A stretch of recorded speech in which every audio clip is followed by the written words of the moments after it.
In this video, sponsored by Lancaster Insurance, I'm driving that car back home. We're going to Essex.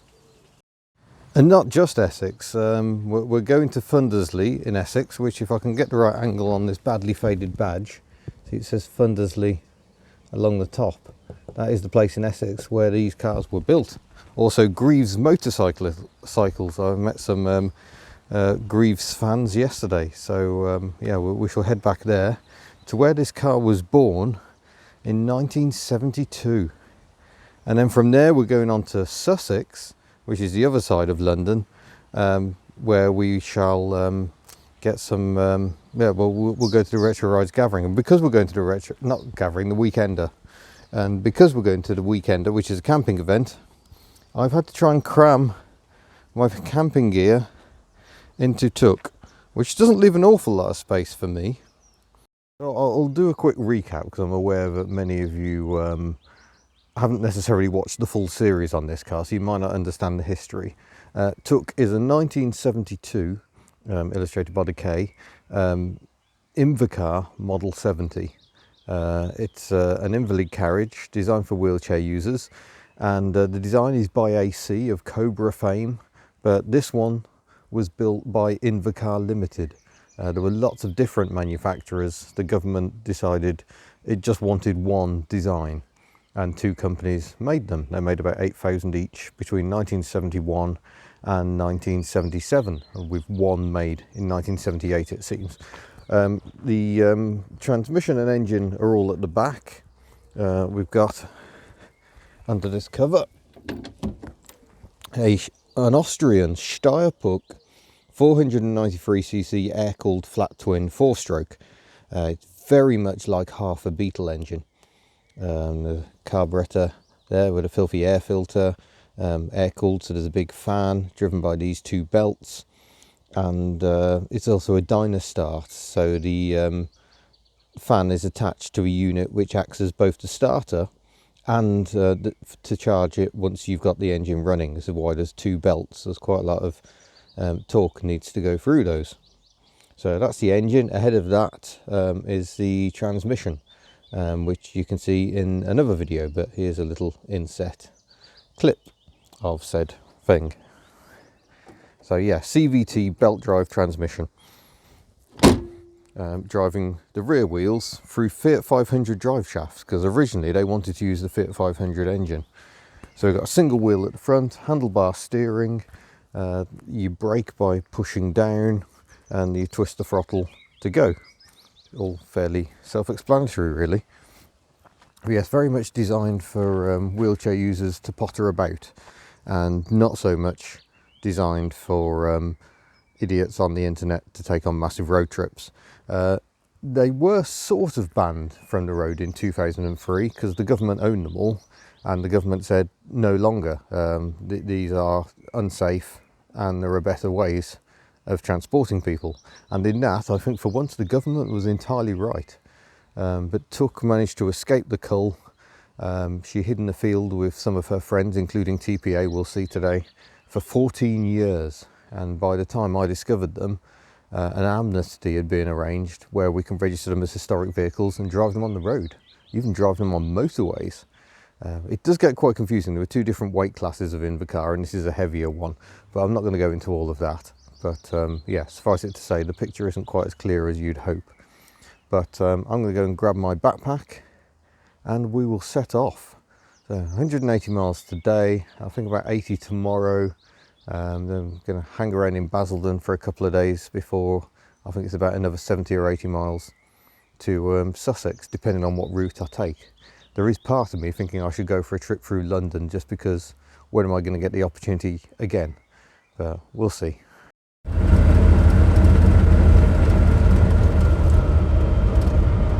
Oh, we have arrived at Kington. Not to be confused with Knighton, which isn't all that far away actually. Right, 25 quid's worth of fuel, that's 18 litres of super unleaded. Thought I'd treat her, maybe it'll help her get a bit of a shift on.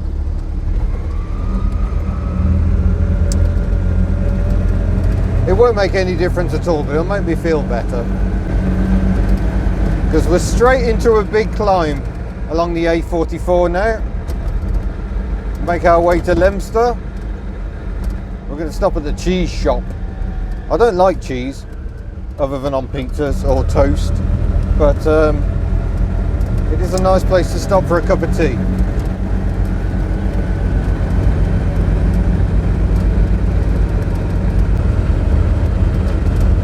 Oh, it's a bit of a hill again.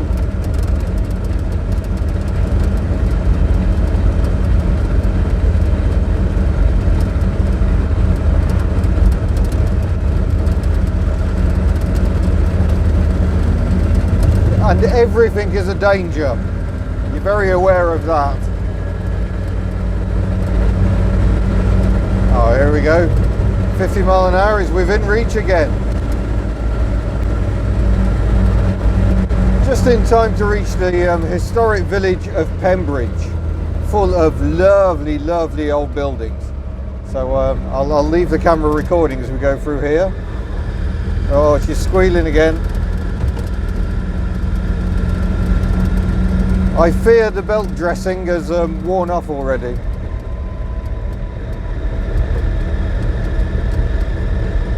Yeah, Pembridge is lovely.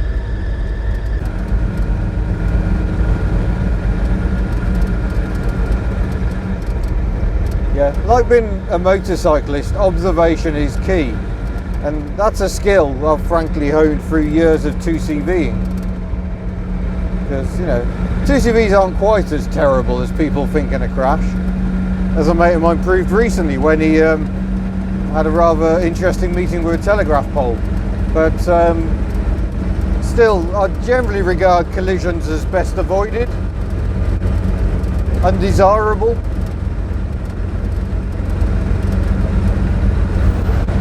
Yeah, those trucks are big.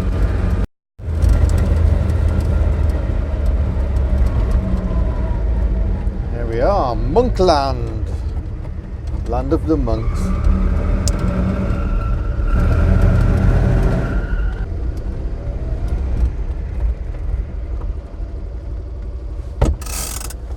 Oh, time for tea. Yeah, a heavily laden Invacar is not the best for comfort, but nonetheless we've made it. We've been on the road for about 2 hours now. We've made it to sunny Leominster. Now I need to find some tea. Right. Oh, squealy, squealy.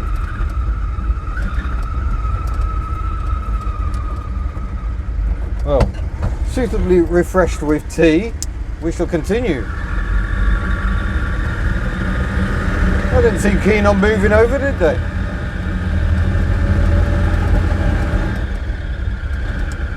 I've managed to lose a bit of weight because my mate Andy is now following on, acting as rear gunner, and he's taken a fair bit of the space, the stuff, and put it in his car. So, oh, she's a bit louder now. But hopefully that'll help her on the hills a bit. I can dream, can't I? Well, we've reached Worcester. As predicted, traffic.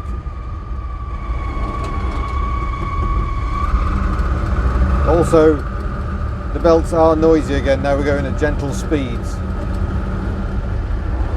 They were alright when we were hammering along.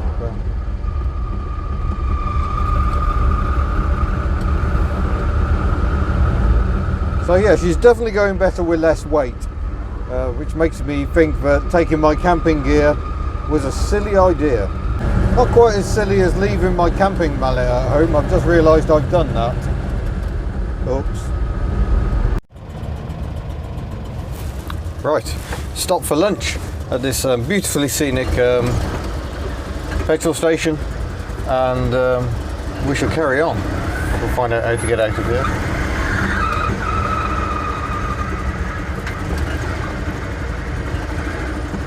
What's going on here?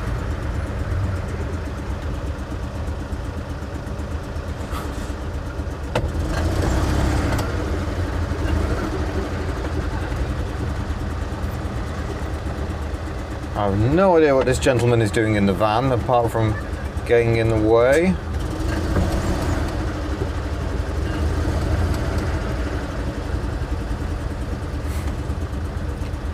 This is some amazing driving going on here.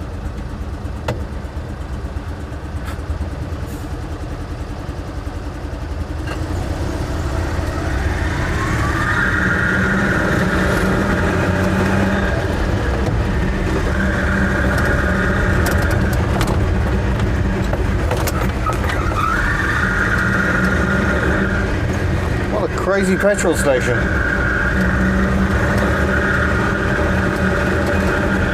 Here we go then, we're over 100 miles into the trip now, 105 miles covered, we've still got 57 to go. Not sure what Google Maps was on last night, it reckoned it was 180 miles, apparently not quite.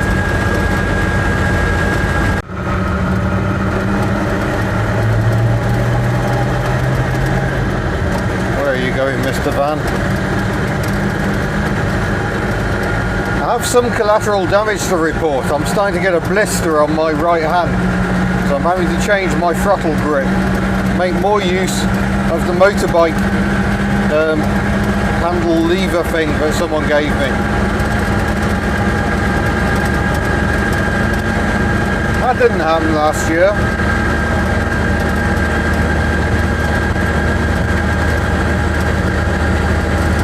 We're into the Cotswolds, which was where that Ford V8 Coupe was heading the other day. You see the previous Invacar video? Oh yeah, that's a hard climb. It's about to get worse. 16%. Oh yeah, I remember this last year.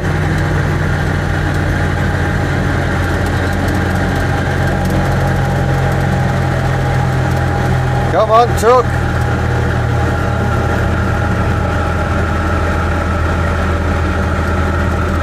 Oh, blimey.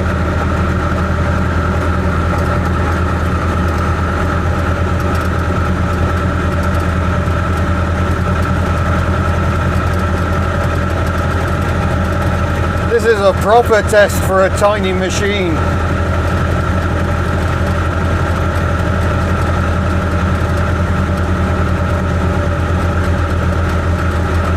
Flat out at 15 miles an hour. No, 14 apparently.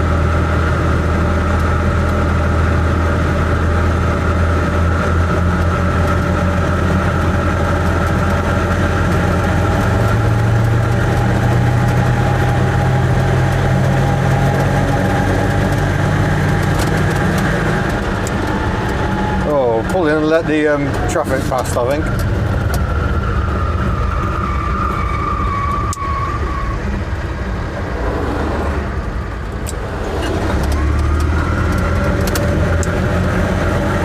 Typical traffic turning off anyway. Oh well.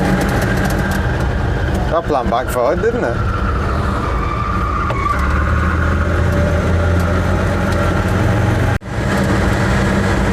Once we're on the flat, she's very happy sitting at 50. Not sure I'd quite describe it as peaceful, but you know, it's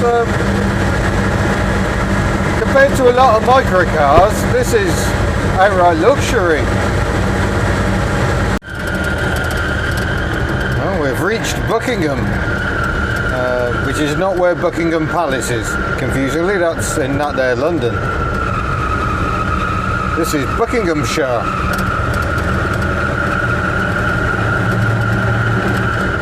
Transmission's still squeaking away. The door on my right is making some quite horrible noises. Clattering about. I need to adjust the striker.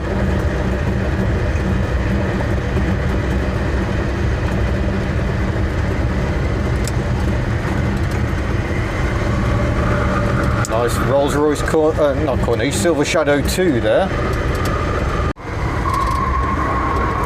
Well, we're getting closer to our destination and have hit horrible, horrible traffic.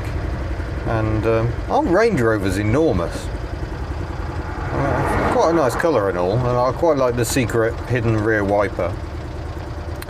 But by Jove, that's a big thing. And we have made it to my friend's most excellent driveway. Destination 1 achieved.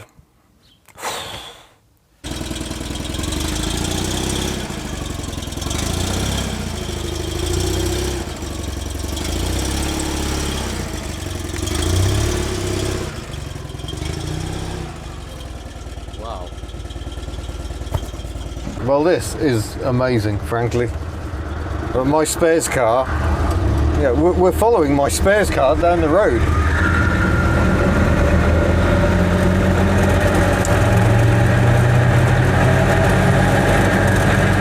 We're just having a convoy around Milton Keynes because roundabouts. Oh, TPA goes well. I'm full throttle here and TPA's off.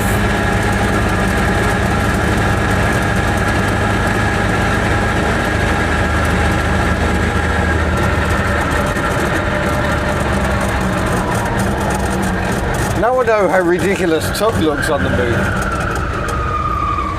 Brilliant.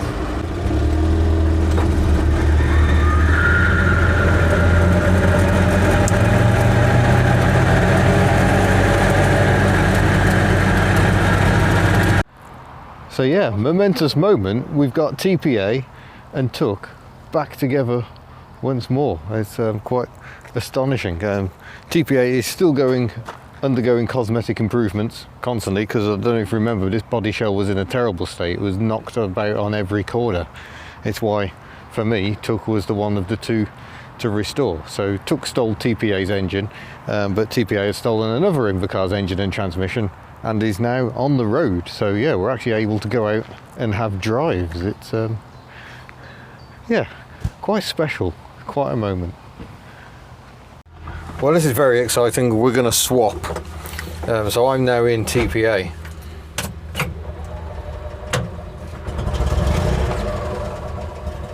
We're in gear. Indicators. Look, the switch gear is much more sensible in TPA. It's all over here, as is the handbrake. It's a far better idea.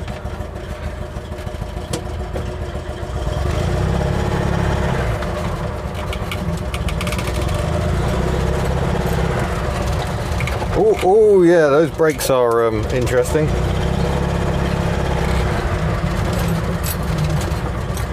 I'm going to let Zell lead on, because I don't know where I'm going.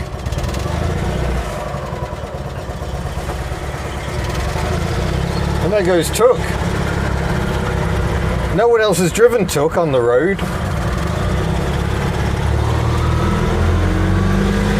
Whoa! Ho, ho, ho. Oh, she's lively.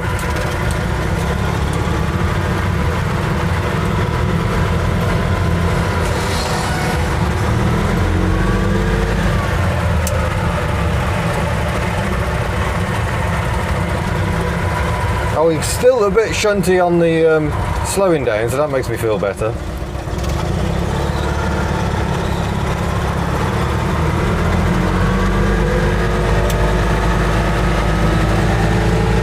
Wow!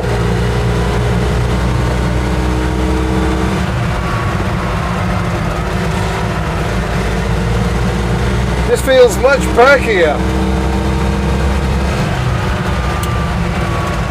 The brakes, however, are terrible.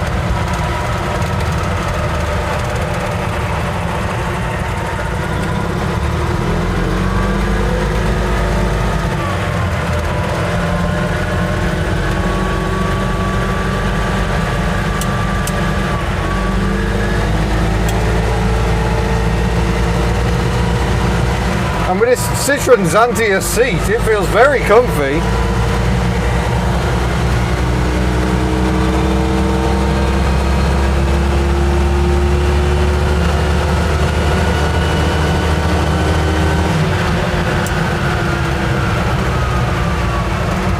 Brilliant. Just about to reset the belt tension because I think it's too loose. It's getting very snatchy on starts, and then the sill fell off. But it's all right. We have the technology. We can do something about that.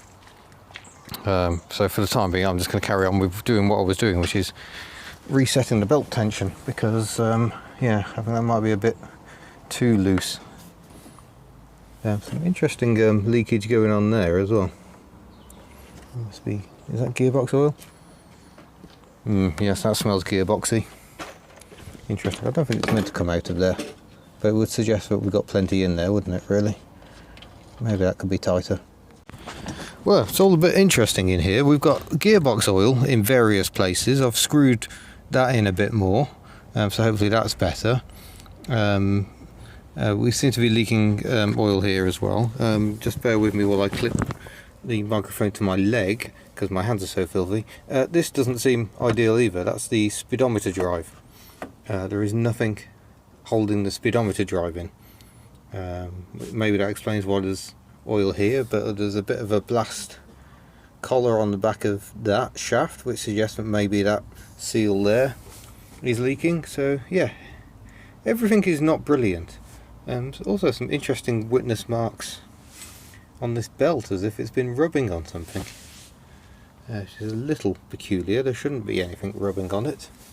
Maybe we'll check that when we refit the guard. The belt is a little rough in places, but the tension is now, well, there's more of it, so more tension, hopefully smoother starts, because it's all been a bit abrupt. So we're going to see if we can improvise something to hold the speedo drive in. I did notice the speedo needle had been moving about more than it normally did. Maybe that's one reason why. But yeah, it might not be a bad idea to check the oil level. Or maybe the oil level's too high and that's why it's been throwing it out of there. God only knows. By the way, notice the AC logo on the transmission. It wasn't built by AC. Certainly this part is a Salisbury without the I, because it's an American company, and Comet now makes the stuff they made, so these are Comet pulleys, albeit mismatched ones. Right, so I've adjusted that striker, so hopefully that will behave itself now. Done the belt, now we're just reattaching the sill. Last rivet. Quite hard work. Oh, but satisfying. So there we go, sill cover reattached. It's just kind of typical how one job escalates. Yes. We think we'll just check the belt tension, and before you know it, you're doing strikers, you're reattaching sills. It's all good fun. There's a bolt for you here, I think, as well. Oh right, okay. That should hopefully fit in the bolt. Okay, we're going to see if that will go in here to actually hold the collar in for the speedo drive, because that's interesting as well. Right, we have just checked the oil level, and yeah, it only took a small amount, so that was presumably all fine. Get the cage back on, job done, go for a quick test drive, make sure all is well. That's terrible. Well, we're on the move again. Yeah, we're increasingly worried about the differential. Because having driven the other Invacar, it is so much quieter, it doesn't make any of this transmission noise. So yeah, I'm fairly concerned. We checked the fluid last night, and the fluid in the gearbox is fine. But the fluid in the differential was very silvery. Looks quite metallic. So I'm worried there's a bearing breaking up in the differential, but not a lot else I can do but carry on, really, for now. So bit of a treat today. We're off to visit Volkswagen UK, there to play with a couple of very interesting cars. So that's only a few miles to do right now, and then I'm off to Basildon Bas Vegas. Right then, come on Tuck. We need to go and meet a nice man called Simon. And we'll say goodbye to the Row 80 and the Audi. And we'll squeal our way away through this crazy car park. I got confused by an Audi indicating. And away we go. About an hour to drive to meet lovely Simon. Oh, this is not fun. We're on the A5, which is a dual carriageway with a 70 miles an hour speed limit. We're doing almost 35 miles an hour. She just won't accelerate.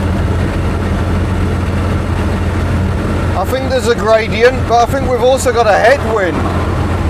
This is horrible. Nervously keeping an eye on my mirrors. Sometimes I really do think my ideas are mostly stupid. Another fill up for fuel here. I have no idea where we are. I think I'm in Hertfordshire, but to be honest, I'm not entirely sure. But Tuck is so unhappy. She's crawling along at like 40 miles an hour, even on the flat. This is not good. So my mate, poor Simon, is waiting in his lovely air-conditioned modern Volvo to meet me. But he's going to have to get used to travelling very, very slowly. We shall carry on. I completely missed us achieving 200 miles. Going on for 210. Sorry, that's a terrible angle. There we go. Oh, this has definitely stopped being fun. The noises are just horrendous. At this stage, I'm just hoping she keeps going. Wow. That's the M25 down there.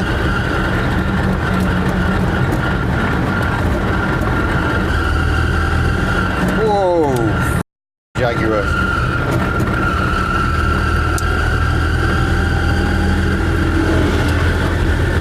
We're within the M25. But that's it, the other side of that fence. I'm very glad we're not on it. Blimey, a Leyland National. Oh, have we gone too far and ended up in Germany?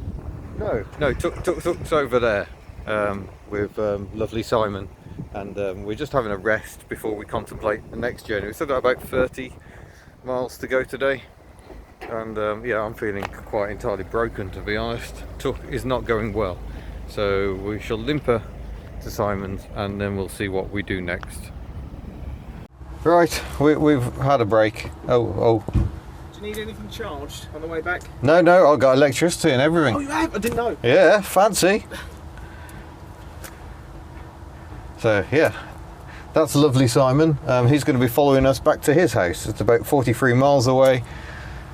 He's taken most of the weight, so we're now much lighter, so hopefully Tuck will do a little better.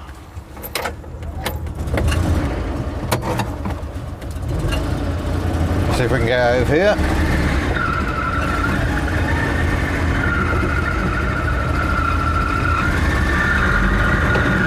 Past all the fancy Teslas.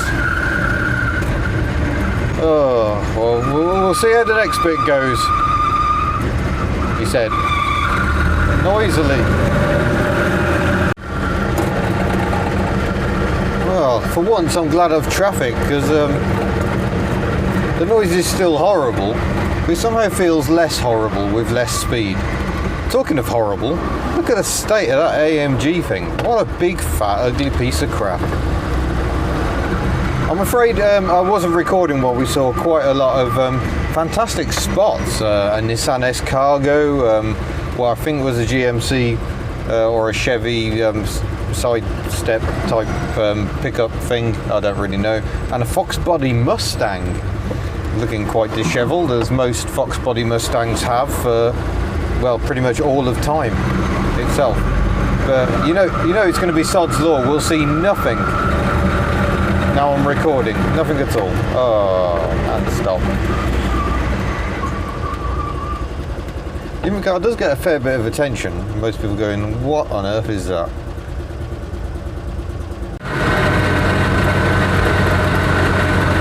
Well, we're hurtling towards Essex. We might even be in Essex.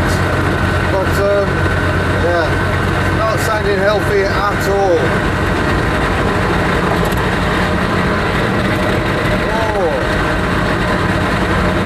26 miles to go.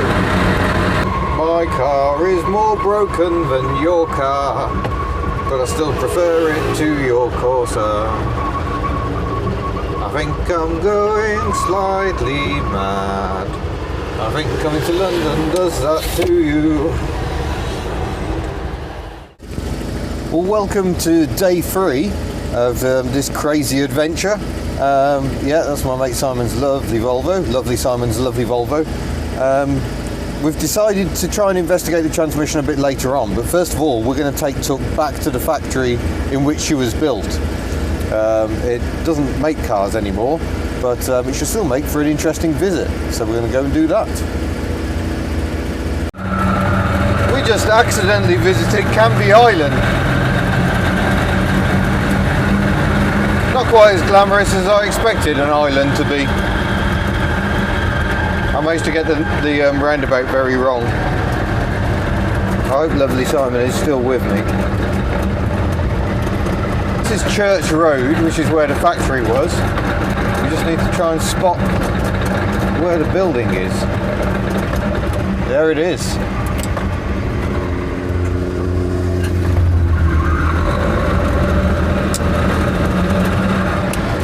This one here on the left.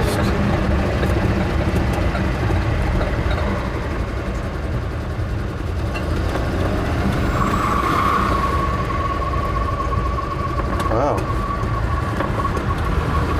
Welcome back home, Tuck. It's now a picture framing place. I can see a plaque up on the wall, so we shall get a photo right about here, I think. So there we go.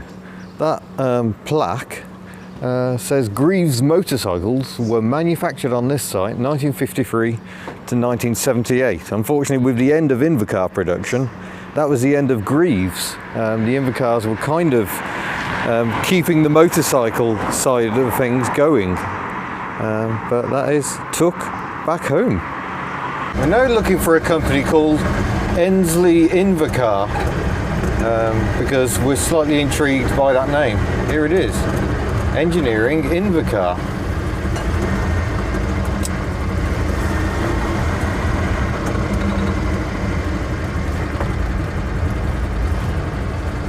Oh wow. So yeah, we've pulled up outside and look, we've got the original sign. Wow. Yeah, well now we're slightly intrigued because this place has a sign as well. So yeah, we got a tip off that this one was here. This is a Model 70. It's actually on the wrong number plate. You see it's got an AC badge, but it hasn't moved for probably 16 years or something.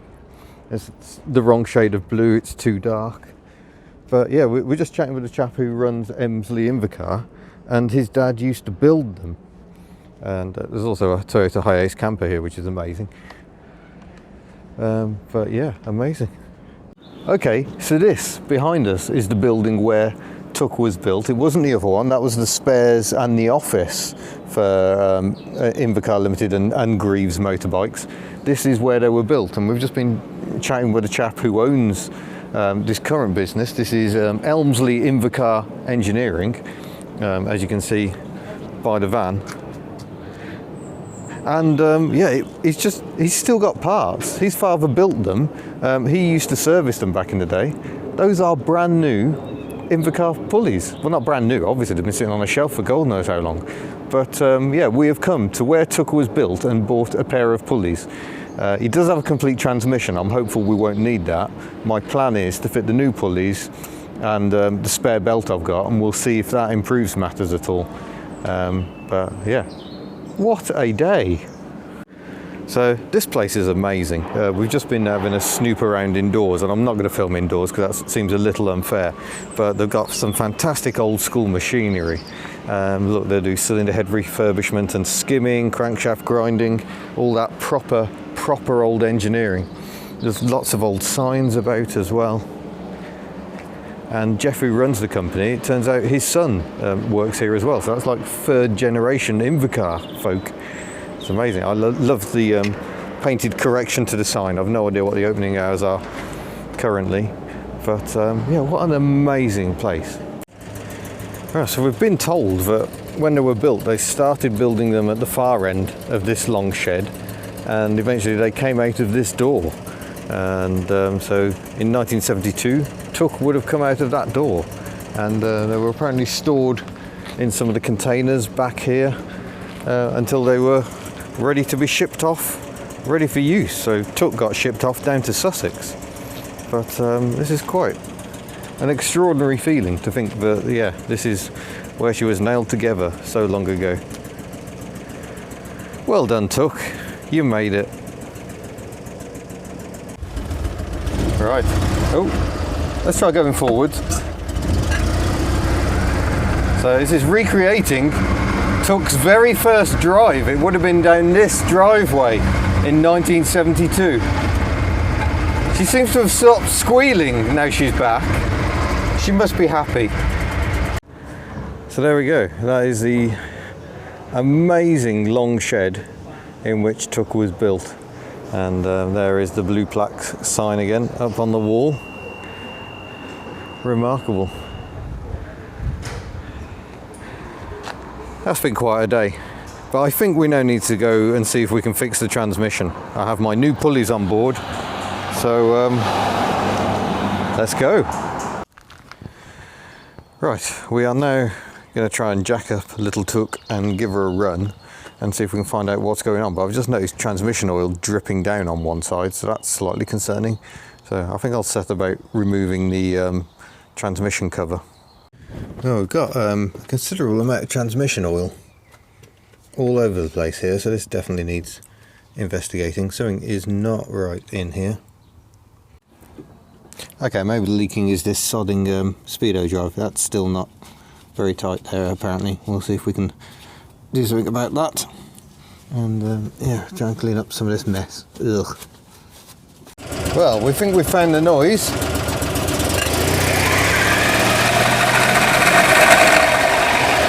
That's not pleasant. And just turn the engine off for safety. You can see that seems to be striking the inside of that collar for some reason. It shouldn't happen, but there's all sorts of damage going on in here. So no idea what's going on there. Maybe it's opening up more than it was designed to because it's faster than a go-kart. I don't know. But fortunately, we have a pair of Invacar pulleys that we bought from the Invacar factory today. So that's nice. Right, so we're going to effect a pulley change. We've got the screwdriver in to lock this pulley, and hopefully these will come undone. Here comes lovely Simon with massive spanners. Blimey. I've got the biggest tool for the job. Yeah, what a spanner. Well, managed to nudge something just as I was undoing that one, but they are both coming undone. All is good. They're a bit sticky because I use Loctite, because I haven't got the lock tabs on these pulleys.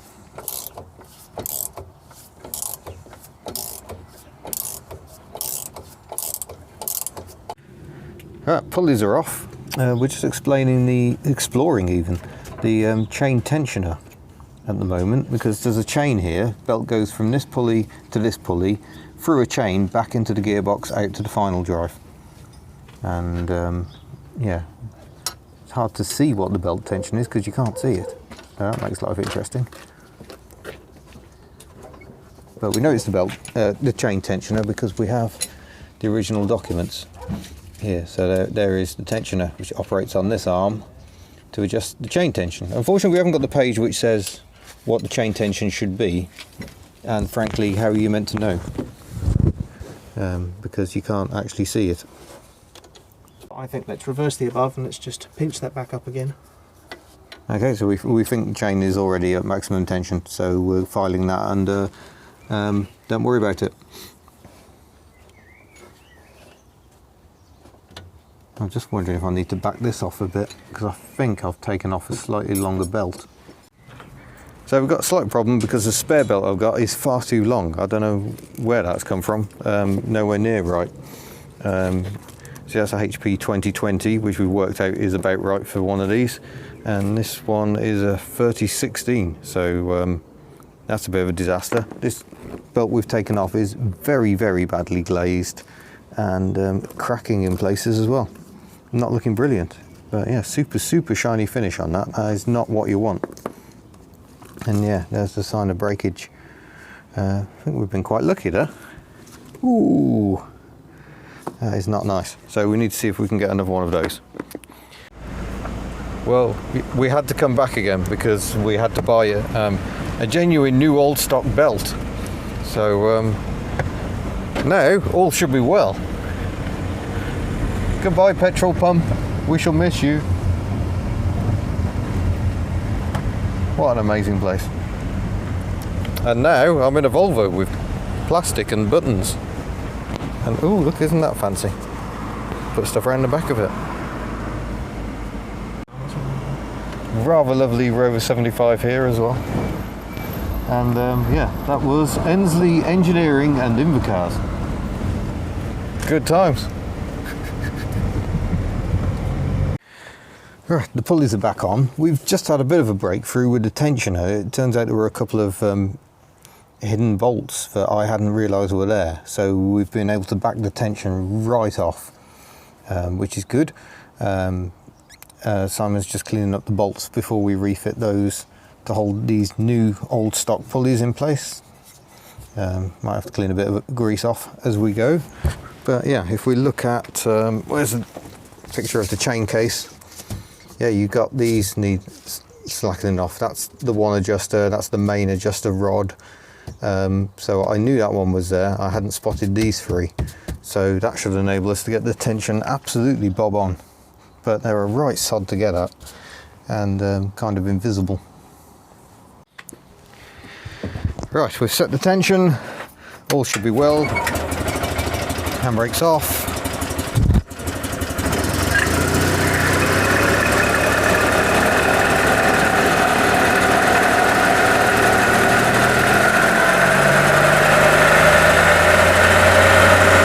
That's 50.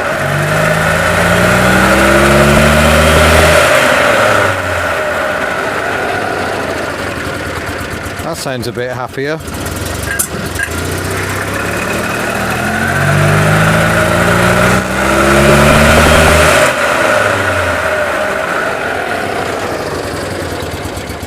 Still a noisy old transmission, isn't it? But yeah, there we go.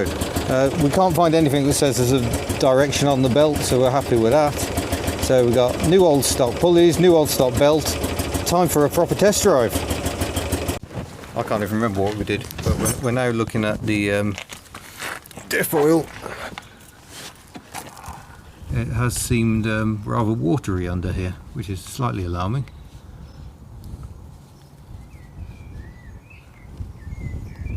We want to do these things properly, so we'll do the fluids as well. But it's just age, just hasn't been undone in That's a bit worrying. millennia. I must have forgotten to do the diff oil. So that was a bit stupid. It's been sitting in the field for 14 plus years. Yeah, using this lovely watery, full of crap oil. Oh my god. Oh. That is... That's not an appropriate colour really, is it? Am I in the way? Can you see that? Not very well. That is... I mean, it's grey. It's mercury. Yeah, that's not good. Yuck. That's what, yeah, there's a separate filler, so you got where you fill up, where you check the level, and the drain. I obviously completely forgot that last year. Oops! Can you zoom in on that? That's the Ew! colour. Oh dear. Yeah, silvery. Could still have some diff issues. Yeah, it's still dripping. That's mostly water dripping out of the differential. Perhaps not ideal, but Simon's keeping a very close eye on it, just in case some actual oil comes out. So it's a slightly strange system where you've got a separate oil reservoir for the gearbox and the differential. Slightly peculiar. The gearbox oil looked like gearbox oil, so that was good, but this is the filler for the plug, and you can see that greyness because of the water contamination. I haven't seen much in the way of bits, so that makes us feel better. So we'll get some fresh, what should we use? Let's consult the chart. Some SA90 is what we need, some nice gloopy oil in the diff, and it might quieten her down. A treat. She's going to be like a new car after this. There you go, that is the grey gloopy mess bit coming out the gearbox. In fact, it was leaking pure water earlier, which was slightly alarming, but we shall start putting some oil in at the top, even though we've still got the drain open, just to try and flush out some of this awful icky stuff. There we go, we've replaced this watery mess with some actual oil. You can see how silvery it is. That is not at all good. So now I'm feeling very bad for abusing my poor little Invacar for 2,500 miles with diff oil that was mostly water. Oops. Right, here we go then. Oh, that's different.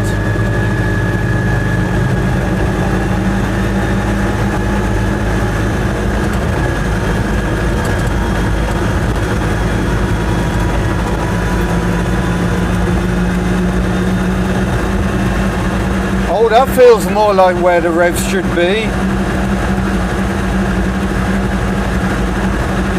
I would say the differential is having a bit of a howl. I fear I may have done it in with my complete lack of attention. Obviously changed the gearbox oil at some point, completely failed to change the diff oil. Have to get a bit of sawdust in there maybe. Oh, look at that! A Kia Magentis.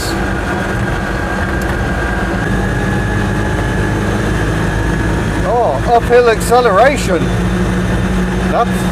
That's new. Thank you. Oh, now I feel like Tug could cope in a race with TPA.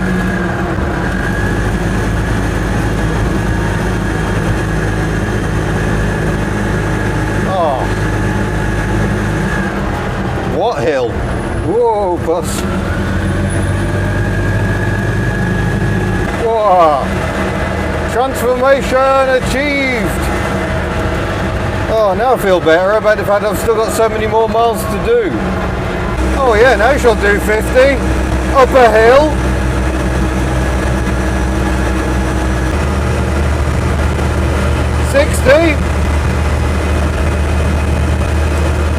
Go for an overtake.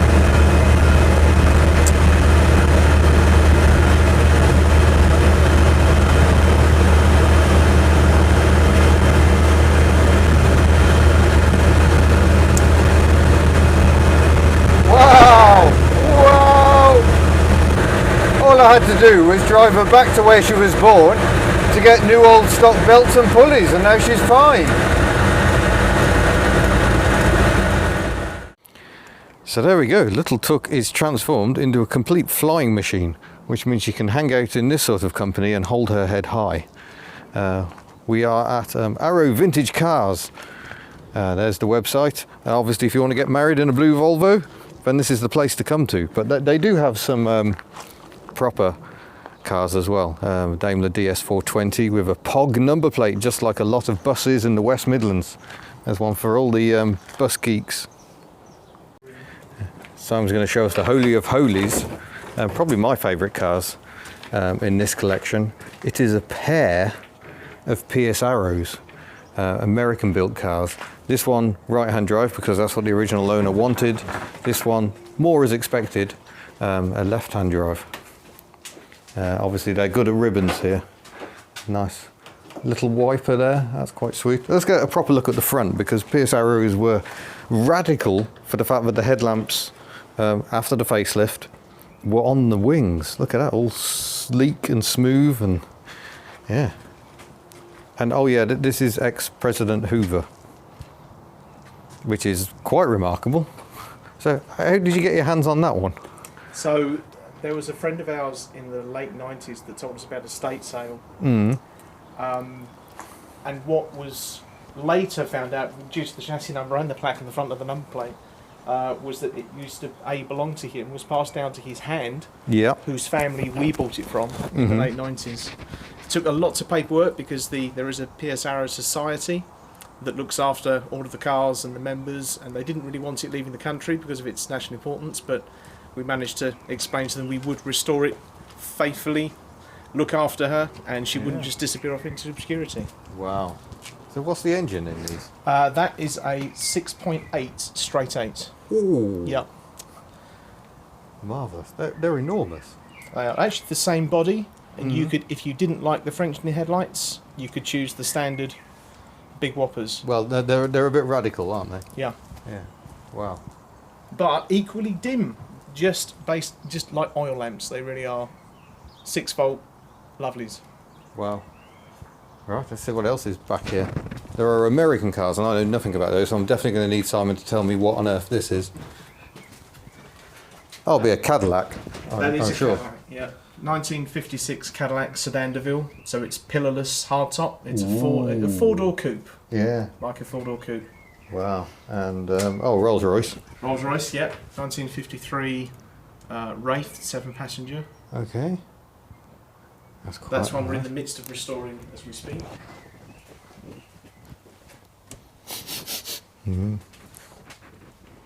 Doesn't smell like Tux gearbox oil. It really doesn't smell like Tux gearbox oil. And what is this thing? That's Johnny Smith's 1964 Chevrolet Impala SS. Ooh. Lowrider that I'm building for him. Not too low yet. Is it going lower? Yeah, that's roughly ride height. Okay. It will be a little bit lower in the back, but the point about lowriders is that they're driven by hydraulic suspension, so they're meant to bounce, rise and fall. That's roughly as low as it will go, but it will bounce much, much higher. Still in assembly, and we're still sorting out a steering problem. There is a reason why it's on lock that I can't go into right at this moment. Okay. But yeah, fantastic. And another Cadillac. Another Cadillac 1956 sedan, full sedan. This has all of the options: gold grille, air conditioning. That little eye in the steering, just behind the windscreen next to the steering wheel, is the Alltronic eye, and that's an automatic headlight dipper. Wow. In 1956. Yeah. Nothing's new. Power steering, power windows, power brakes. 6-way electric seats at the front, as standard. Enormous pointy things. Safety. Yeah. Safety bumpers. Yeah. Wow. Gotta have your flowers. Got our flowers. Fascinating. And this is just one shed. Yes. Oh, look at that number plate. Absolutely lovely. So now we're into barn 2. We've got Vandenplas Princess or Vandenpla Princess. I think Vandenpla. I Pla could be wrong. sounds classier. Yeah, It does. I know people go on about the Flemish origins, mean it should be Plas, but having seen the manager saying Pla, I'm going to say Pla. He would know. Yeah. So what are they, 4 litre, 6-cylinder? 4 litre 6-cylinder, exactly. Yeah, absolutely. Yeah, good, faithful. Run quite hot. They all seem to run quite hot. Not a lot of room under the engine base. Okay. And another Rolls-Royce. Yeah, that's a 54 Wraith, 1954 Rolls-Royce Wraith. Touring limousine, this one. Just 4 passengers, but with a glass division, air conditioning. Yeah. So what engine in these? So that one is a 4.5 straight 6. Right. Inlet over exhaust. Inlet over exhaust. L-head, they call them. Yeah, exactly. Lovely. Very, very smooth engines. Let's go peek what's further along. Another Princess by the look of it. Yep, identical. And another Rolls-Royce. Yeah, 1939 Wraith, that one. They're all Wraiths. Yeah. Wow, and over the other side, look at that. Big Jaguar. Mark 7. Mark 7. M. Yeah, M, so it is an M. And the M makes a difference, you got more power. Sliding sunshine roof as well. Oh, yeah. And another Daimler DS420. Which I think was the first car released by British Leyland. Some say it was the Maxi, but in the same year, they also announced the Daimler DS420. A fantastic machine that they built up until 1993, I think. So. Hello, hello, hello. What's all this then? Wow. Ringy Dingy Police Wolseley 680. We've seen some 680s before at the NEC, but they were popular with the police, although some police forces didn't specify a heater because that was seen as too soft. But yeah, what a lovely example. Love how you just got a number plate light to illuminate the police sign, so everyone knows it's you. An illuminated sign on the roof as well. Column gear change, overhead cam, 6-cylinder engine. Look, you've got the telephone on the dashboard as well. That is very pleasant indeed. Well, those cars are very lovely, but we're very filthy and need to clean up and have tea. Tea? Tea. Tea. Tea. So we've took now happy, we're all set for the impromptu HubNut social tonight in Basildon Bas Vegas. Right, as we head off for a bit of a relax before the little social tonight, only remains for me to say many thanks to Jeff at Ensley Invacar. Don't let the name fool you, it's a company that does a full range of engineering on old cars and does stock some parts for the Invacar Model 70 in the factory they were built in, which is fantastic. And very pleased that he had new pulleys and a belt in stock. We've now got those items fitted, and yeah, what a difference. Truly astonishing. And thanks also to Simon ahead of us and his dad, Arrow Vintage Cars, for a look around, and also for helping with the belt work, for provision of tools and fluids and all sorts. Yeah, I'm hugely indebted to both companies. Yeah, it's made this truly magical. You think how much I was beginning to despair yesterday, and that was genuine despair. I was genuinely thinking, what are you doing? But now everything is so much better, apart from the fact we're stuck at this junction. So here we are in Bas Vegas, Basildon, where Tuck is meeting all her fans, many of them, in many different vehicles. Probably not the Aston Martin. I don't think the Aston Martin's with us. Maybe it is. Oh, okay. The Volvo definitely is, and we know the Jimny is quite bouncy. We've even got a Hyundai Terracan over here. We've got this fantastic transit-based Heimermobile, which kind of looks like it's been slightly inflated. That's quite nice. We've got a Renault 5 Mark II. So yeah, nice vehicles. And oh yes, this was at Japfest. This is the Mitsubishi, of which I know not very much. The Airtrek, I think it is called. Yes, I got the name right. Top brake light action. And headlamp wipers are quite well represented. We've got a pair on the W124 Mercedes over here. That's quite magnificently sheddy. Don't see too many of those anymore. 200T, that is officially a HubNut spec. And we got Simon's lovely Volvo, one of his many lovely Volvos. Look at that. Marvellous. That is a lovely car. So yeah, it's quite nice. It's a gorgeous evening. There are shops and things which apparently people use to buy stuff, I guess, and one motorbike. So yeah, wonderful. We've just noticed that this Aston Martin, which is actually here as part of the meeting, has the worst triangle of doom I've ever seen on a car. Look at the state of that. Why does that wiper arc not meet the other one? That is poor planning on the yeah, Aston Martin. What were you thinking? That's all for part one. Stay tuned for part two later this week. George, what are you doing? Is that going well? Was that a good idea? Yes. That's all for part one. Part two will be out later this week. But needless to say, it will contain many adventures. So thank you very much for watching. Don't forget the HubNut store at hubnut.org, Patreon at patreon.com/HubNut, and there will be more very soon. And as these stickers attest, it will be very exciting.